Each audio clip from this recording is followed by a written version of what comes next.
سوچو، جب دنیا نئی نئی تھی، زمین پر انسان بھی اتنا پرانا نہیں ہوا تھا۔ لوگ اللہ کو جانتے تھے مگر آہستہ آہستہ بولنے لگے، اور جب اللہ کو بلا دیا جائے تو انسان اپنی ہی بنائی ہوئی چیزوں کو خدا بنا لیتا ہے۔ یہیں سے شروع ہوتی ہے حضرت نوح علیہ السلام کی کہانی، ایک ایسی کہانی جو صرف طوفان کی نہیں بلکہ انسانی ذہن کے بگڑنے کی داستان ہے۔ حضرت آدم علیہ السلام اور ان کی اولاد کے بعد کچھ عرصے تک لوگ توحید پر قائم رہے، اللہ کو ایک مانا جاتا تھا اور زندگی سادہ تھی۔ مگر وقت گزرتا گیا اور شیطان نے نیا طریقہ نکالا۔ لوگوں میں چند نیک اور بزرگ انسان تھے، قرآن میں ان کے نام آتے ہیں۔ جب یہ لوگ زندہ تھے تو قوم ان کی عزت کرتی تھی، ان سے نصیحت لیتی تھی اور انہیں دیکھ کر اللہ کو یاد کرتی تھی۔ پھر ایک دن وہ سب وفات پا گئے۔ یہیں شیطان نے کہا ان کی یاد میں تصویریں بنا لو تاکہ جب یہ دیکھو اللہ یاد آئے۔ پہلے صرف یادگار بنی، پھر انہی تصویروں کو عزت دی جانے لگی، پھر انہی کے سامنے جھکنا شروع ہوا اور آخر کار وہی تصویریں معبود بن گئی۔ یوں دنیا نے پہلی بار شرک سیکھا۔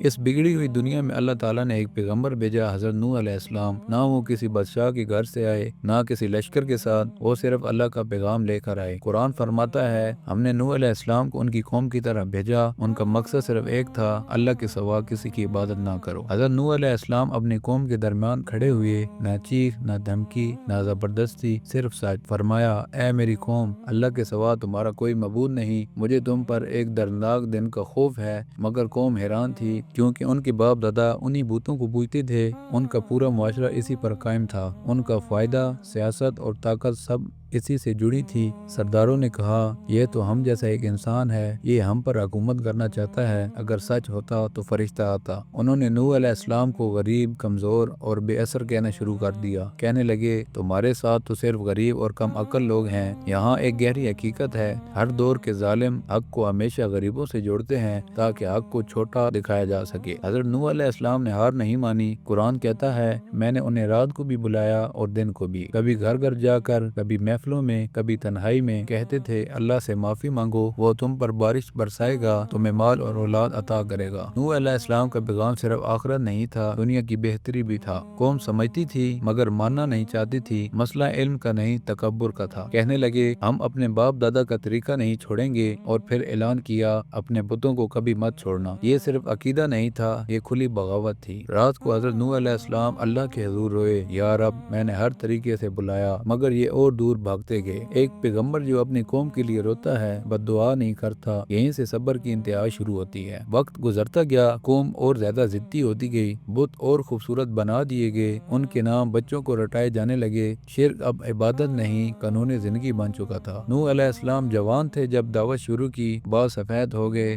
تب بھی یہی کہتے رہے اللہ کے سوا کسی کو مت پکارو۔ نسلیں آتی رہیں، جاتی رہیں، شہر آباد ہوتے پھر مٹتے گئے، اور درمیان میں کھڑے رہے حضرت نوح علیہ السلام۔ آخر وحی آئی اب اس قوم میں سے کوئی ایمان نہیں لائے گا۔ یہ الفاظ نوح علیہ السلام پر پہاڑ بن کر گرے۔ اب رہ گیا تھا صرف اللہ کا فیصلہ۔ پھر حکم آیا کشتی بناؤ۔ زمین خوش تھی، آسمان صاف تھا، اور اسی خاموشی میں کشتی بننے لگی۔ لوگ مذاق اڑاتے سمندر یہاں آ گیا کیا؟ نوح علیہ السلام خاموش رہے، ہر لکڑی کے ساتھ کہتے اللہ کا حکم حق ہے۔ پھر زمین سے پانی پھوٹ پڑا، آسمان سے بارش ٹوٹ پڑی، لہریں پہاڑوں جیسی ہو گئیں۔ نوح علیہ السلام نے بیٹے کو پکارا بیٹا کشتی میں آ جاؤ۔ اس نے کہا میں پہاڑ پر چڑھ جاؤں گا، اور ایک موج دونوں کے درمیان آ گئی۔ سبق واضح تھا، اللہ کے قانون کے سامنے رشتہ نہیں صرف ایمان ہوتا ہے۔ کشتی چل پڑی، اندر دعا تھی، باہر طوفان۔ پھر پانی اتر گیا، کشتی پہاڑ پر ٹھہر گئی۔ اللہ نے فرمایا اے نوح سلامتی کے ساتھ اتر آؤ۔ حضرت نوح کی کہانی صرف طوفان کی نہیں، یہ انسانی ضد، صبر اور اللہ کے انصاف کی کہانی ہے۔ جب انسان اپنی سوچ کو قانون بنا لیتا ہے تو اللہ اپنا فیصلہ لکھ دیتا ہے، اور جب پیغمبر خاموش ہو جائے سمجھ لو فیصلہ قریب ہے۔